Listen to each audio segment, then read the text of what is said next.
I mean, for me, I always believed it was courage that count, and to stay true to yourself. You said your dad used to teach you to never try and be better than somebody else. Learn from others, and never cease trying to be the best you can be. What do you remember around that time, going to school and learning about success? Can you tell us about that time and your view on success now?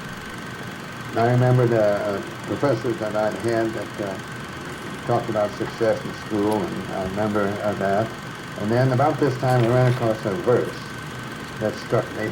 The verse said, "At God's footstool to confess, a poor soul knelt and bowed his head. I failed," he cried. "The Master said, thou didst thy best. That is success." So from those things I coined my own definition, which is success is peace of mind attained. Success is peace of mind, which is a direct result of gaining the personal self-satisfaction of knowing that you did the best to become the best of which you're capable. Not trying to be better than somebody else, but just trying to be the best you can be. You have control over that. You don't have control over someone else's. And if you get too engrossed in the things over which you have no control, it will adversely affect the things over which you have control.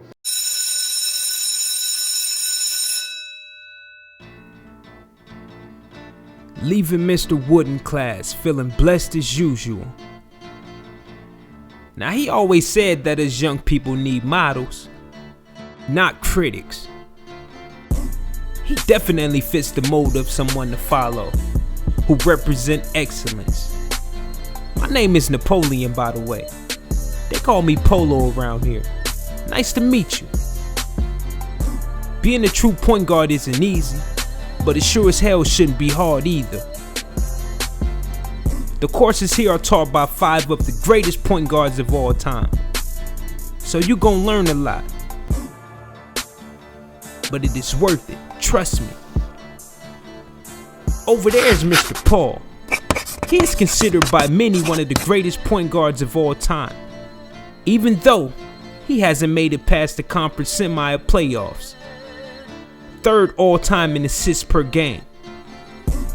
Currently leads the league in steals. 2nd all-time in assist percentage. He also has the highest offensive rating ever. His nickname is CP3. Oh, that's Mr. Thomas. He led the Bad Boys to back-to-back championships. Solidified his reputation as an elite player who could score, pass, and defend. Won Finals MVP in the 1990 Finals. He's the grittiest of them all. 7th all-time in total assists. 5th all-time in assists per game. Top 20 all-time in steals and assist percentage. Right here is Mr. Nash class. Had a small run in Dallas, but his breakout years were in Phoenix. The mastermind behind the high-powered offense, winning 2 MVP awards, becoming the 3rd point guard ever to win this award, and 2nd to win it multiple times. 3rd all-time in total assists, 10th in assists per game, 3rd in assist percentage. He's also considered one of the greatest passers of all time and can shoot the ball at a very high level. He had 4 50-40-90 seasons. I mean, that alone should explain how great he really was. Just phenomenal. John Houston Stockton. He allows everybody in class to call him the Stock. He's number 1 all-time in total assists, a record he holds by a margin of more than 3,000. Number 1 in total steals, number 2 in assists per game, number 1 in assist percentage. He also holds the records for most assists per game averaged in the game for one season at 14.5. I know, crazy, right? He led the league in assists for 9 seasons, which is incredible. He was also one of the toughest players in our game, who was selected all defensive second team 5 times. I don't think his records will ever be broke. The last of them all, Mr. Johnson. The other teachers around here call him Magic. He won 5 championships, a 3-time MVP, and a 2-time Finals MVP. 5th all-time in total assists, number 1 in assists per game, number 3 in offensive rating, but number 1 in offensive rating in playoffs, which means he showed up and showed out when he was supposed to. Establishing himself as the leader of the team early in his career. His size, mobility, and handles made him one of the most complete players ever. My man Irv. Hey man, well, the bell is about to sound. I'll see you during the next transition. I got a meeting with the dean to talk about this incoming freshman, Jayden Morris. JD is the cream of the crop. They say arguably the best in his class. Watching the kid play is like watching Kyrie with the handle, CP3's IQ, and Kobe's tenacity. With the bright future ahead, it's gonna be some adversity, in which we are taught to overcome here at Point Guard University.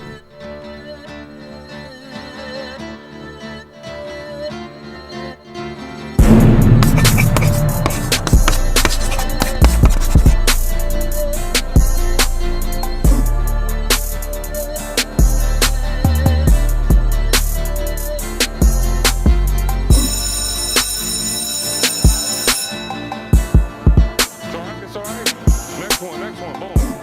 Hey, hit it with a move. Hey, finish.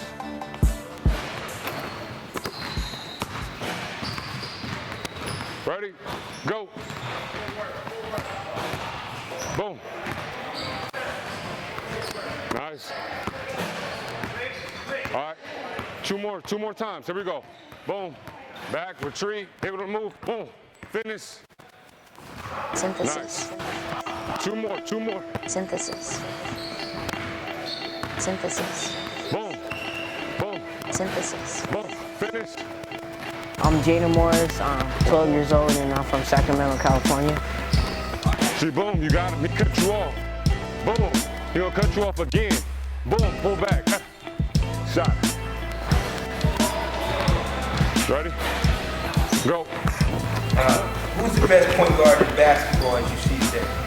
The best point guard in NBA and everything? Yeah, in NBA. Right now, I don't like him, but I think Stephen Curry is. He's not my favorite player, but he's just good, so yeah, he's just the best point guard in my opinion. Well, let me ask you this. Who do you model your game after? I don't really like I take like people's games and then make it to my own. So I like take Stephen Curry shooting, who else? Chris Paul's handling, ball handling to be a floor general and all. And I'm making my own game. He's kind of a meek, mild kid. Doesn't really, say too much. He kind of has a kind of a smooth demeanor, kind of mentality and temperament.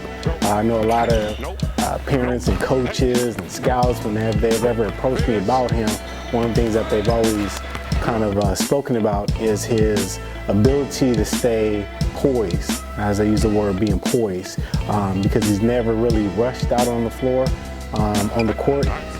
His speed and tempo which he moves at is basically one that is kind of just, again, it's a steady pace, and that's kind of always been one of the good things that because of the way his personality is, it kind of translates into that same playing style, if you will, on the court. Cream of the crop. Let's talk NBA point guards. Leading himself. NBA today is point guard driven. We all know. Proper point guards in the NBA haven't been even better, or what is your intake on this era of point guards? And to add, some of your favorites that you love to watch. Yeah, that's a good question. I mean, right now the league is a point guard driven league. I mean, we've gotten away from obviously the big men. The guards are what really make the teams go.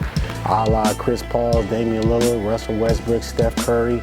To me, that is the position which is basically at a whole nother echelon as far as in the NBA. There's such an elite crop of guards. I personally am a fan of always Chris Paul because I think he is the ultimate complete point guard. I think he, again, going back to understanding when to set your team up and get them involved, and then knowing that, hey, it's time for me to go get a bucket for my team. He understands that. He's a solid mid-range shooter. He can guard his position, and he can do floaters with left or right hands. I am a big fan of Damian Lillard too because I think a lot of JD's game in some respects is similar to him in terms of he's just a smooth player. He doesn't get sped up. He moves at his pace. He knows how to change speeds really well, and he's a knockdown shooter from deep. And obviously the most prolific right now in the game, the most popular is Steph Curry because his ability to play the pick and roll and to move without the ball it's just like something unlike we've ever seen. So for me, all time though, I've always felt like Chris Paul embodies the perfect point guard. And I've always tried to tell JD that's somebody who you want to look at, emulate your game after, and kind of model your game after. And there's a couple of new guards that are coming in that I think are good guards for all young PGs to watch. Tyler Ulis, I think, plays a really good floor game. And again, I mean, we could talk about Damian Lillard. I think he was one of those that came on the scene, nobody knew about him, and he plays the position really well. What we're trying to work on with JD right now is obviously a lot of point guard fundamentals, being able to see the floor recognition, obviously being able to make sure your teammates are where they're supposed to be spacing-wise. That's a big key component as far as a point guard, an elite point guard, knowing how to move the pieces where they need to be. We spend a lot of time trying to work on obviously understanding mid-range jumpers, when to take those shots and when they're available. And I use the analogy with him. I always try to tell him you got to know when to eat and when to set the table. That's kind of how we always talk in that language. And eating is basically knowing when to go get a bucket for your team and when it's time to score. And then when to set the table is obviously when you're getting the rest of your teammates involved, getting easy shots for them, kind of changing the fluidity and the flow of the game, knowing when to speed it up, when to slow it down, just basically making sure your team is getting into what I call either early offense or setting up, whatever offensive set, the coach has you running. So, it's a work in progress. Like I said, we spend a lot of time, man, talking Point Guard University. That's kind of always been our slogan. With Point Guard University, it's just like anybody when they go to school. You go to school, you're taking business, whether it be, learning how to operate a business, start a business from the ground up. You're spending 4 to 6 years, if not longer, in school trying to get that degree in education, and that's what we're doing, as a point guard, going to school, learning how to play the position, and learn to be the best floor general you could possibly be. So that's where the term Point Guard University really came from.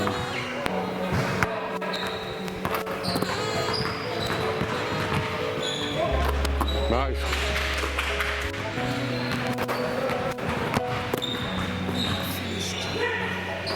To you, what does it take to be the best point guard? Now what we're gonna do is right here. A lot of hard work. You have to work in the gym every day, every day at least 3 to 4 times a week, get in the gym. And if you're not in the gym, just do your own stuff, like push-ups, just go jogging or do something. Now, last time we talked, you said you played, you started playing at a very young age. You're 12 years old now. Yeah. Why do you still play this game? Well, I just love the game, I just like basketball. I loved it for a long time, and I really don't have any interest in any other sport, so I just like basketball a lot, and it's like my life. You think you got what it takes to be the best point guard walking? Yes, I'm very confident. I think I could be the best point guard if I take the time to work hard in the gym and just do what I have to do to be the best.